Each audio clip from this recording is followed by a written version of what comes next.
Hey everyone, Scott here. Welcome to the video portion of Weekly Photo Tips. Today I want to share with you a setup that I did recently.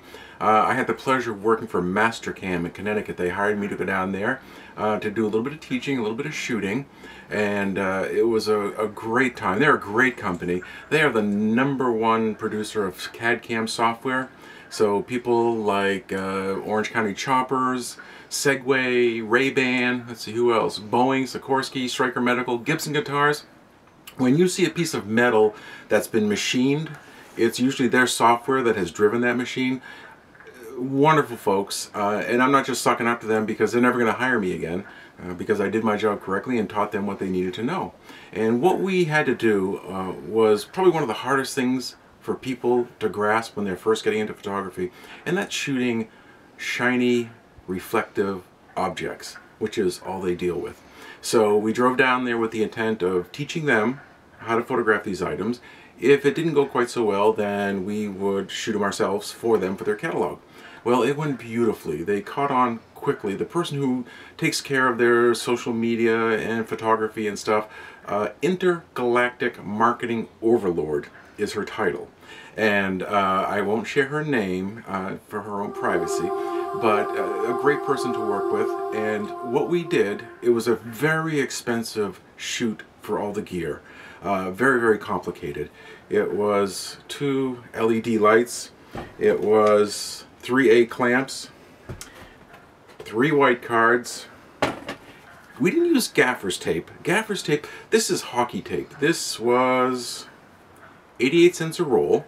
This was $1 a roll, and much like gaffer's tape, it's strong, it won't leave residue. This is $2. An equivalent gaffer's tape is about $14. And the other item we used was a piece of white foam core, and this was the base from which everything was shot. $1 at your local dollar store. So we went in there, set it up, and did the shoot. So what we're going to share with you today is exactly how the setup went and what we used to shoot it with, and kind of a reenactment of that day.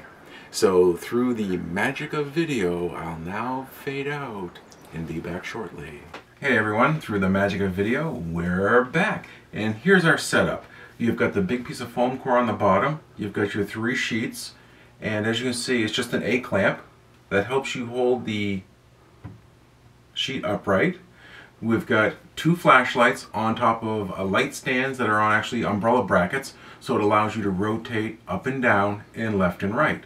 Now, the most important thing to remember when you're shooting a reflective object, you're not going to light the object, you're going to light everything around it. So as you can see, these flashlights are actually pointed behind it. The light's going to hit these cards, hit the white bottom, and bounce back towards the object. That's the trick of that kind of photography. And I think that's pretty much it. This is the setup as you see it. We're going to have some sample images from the actual shoot itself. And I want to thank MasterCAM for being such a wonderful client. And I want to thank you for coming to take the time to look at it. So take care everyone, and we'll see you next time on Weekly Photo Tips, the video segment.